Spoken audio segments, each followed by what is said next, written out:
Assalamualaikum warahmatullahi wabarakatuh. Saya Gina Nurlatifa Zahro, mahasiswi Akpid semester 5 dari Akpid YPSDMI Garut. Di sini saya akan menjelaskan kajian laporan dari Gubernur Provinsi DKI Jakarta.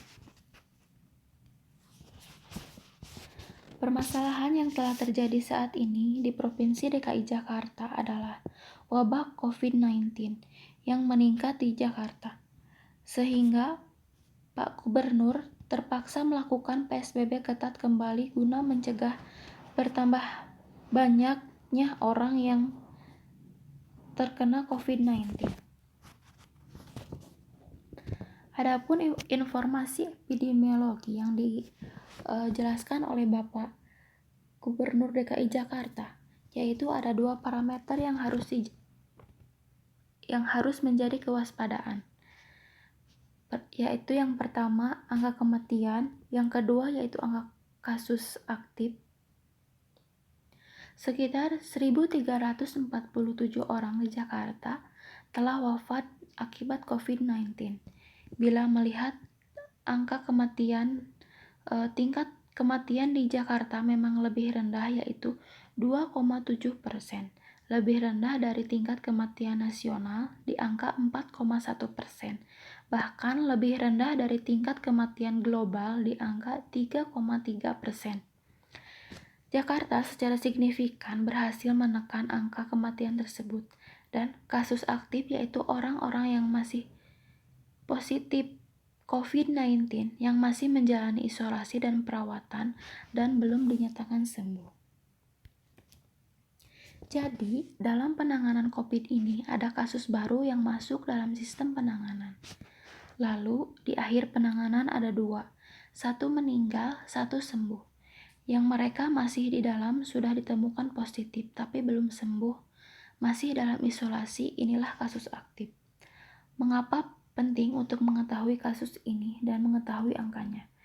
Karena ini terkait kapasitas fasilitas kesehatan di Jakarta, dan di antara kasus aktif ini ada 3 kelompok yang bergejala ringan, kelompok yang bergejala sedang dan berat.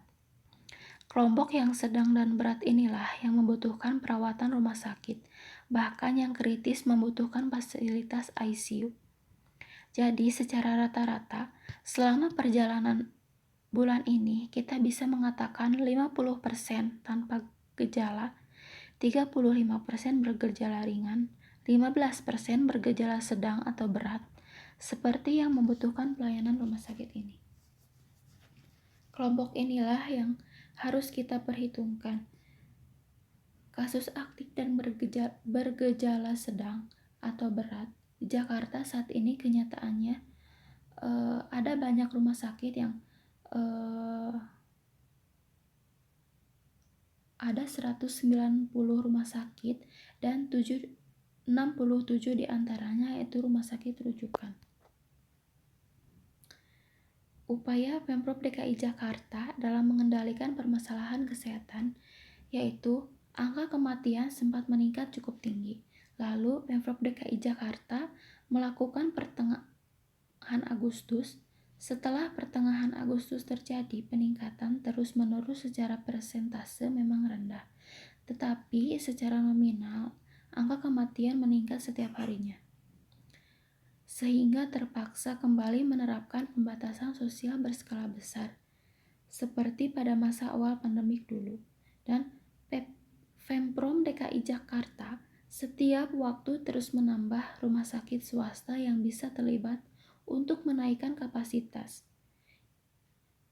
Kita insya Allah akan meningkatkan lagi 20% sehingga menjadi 4.807.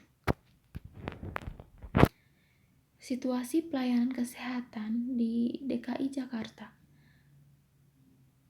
Yang pertama, tenaga kesehatan Jakarta selalu sigap menangani setiap kasus.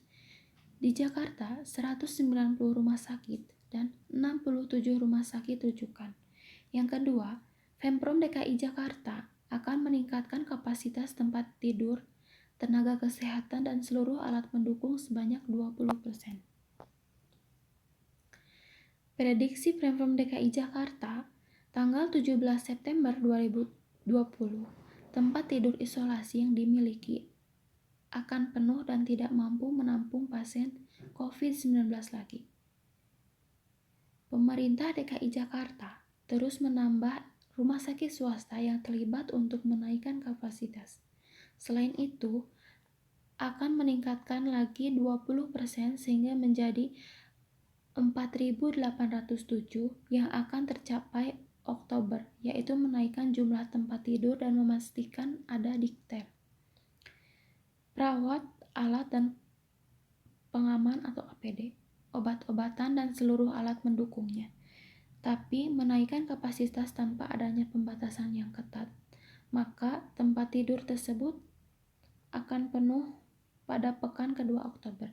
Jika tidak ada pembatasan yang ketat, maka ini hanya sekedar mengulur waktu dan kurang dari bulan rumah sakit akan kembali penuh. Selama bulan Agustus meningkat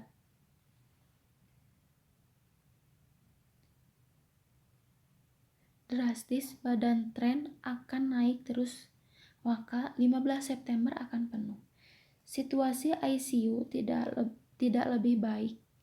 Kapasitas ICU hanya 528 tempat.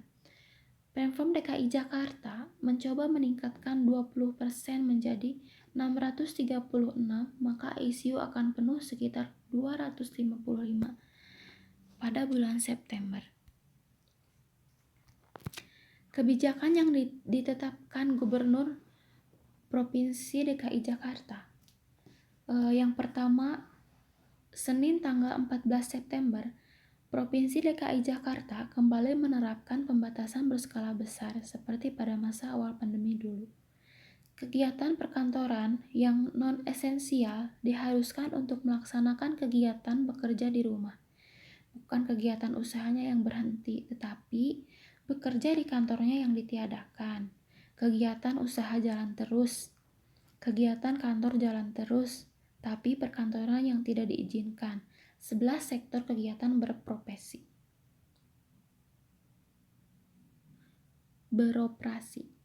Yang kedua, untuk kapasitas treatment, fasilitas isolasi rumah sakit, fasilitas ICU saat ini terus ditingkatkan. Untuk melapis, Pemprov DKI Jakarta baru saja merekrut 1.174 tenaga kesehatan profesional. Terus, kita akan tambah karena kita ingin memastikan bahwa bukan hanya tempat tidurnya yang tambah, ICU tambah, tapi tenaga medisnya juga. Yang ketiga, pemerintah berkewajiban memberikan dukungan bantuan sosial kepada masyarakat yang paling rentan terdampak. Nantinya, Pemprov DKI Jakarta akan bekerja sama meneruskan dengan Kementerian Sosial kegiatan bantuan sosial sembako kepada masyarakat yang rentan. Memang selama ini telah terdata-data, selama ini memang mereka telah menjadi penerima. Jadi kesimpulan yang bisa ditarik yaitu permasalahan kesehatan yang sedang terjadi di Provinsi DKI Jakarta yaitu COVID-19. Untuk upaya pencegahannya yaitu yang tadi disebutkan oleh Bapak Anies Baswedan selaku Gubernur DKI Jakarta, melakukan pembatasan berskala besar. Lalu pemerintah Provinsi Jakarta bekerja sama dengan Kementerian Sosial untuk memberikan bantuan kepada yang terdampak. Mungkin sekian penjelasan dari saya. Mohon maaf apabila ada kata-kata yang tidak berkenan. Saya juga masih dalam tahap belajar. Terima kasih. Wassalamualaikum warahmatullahi wabarakatuh.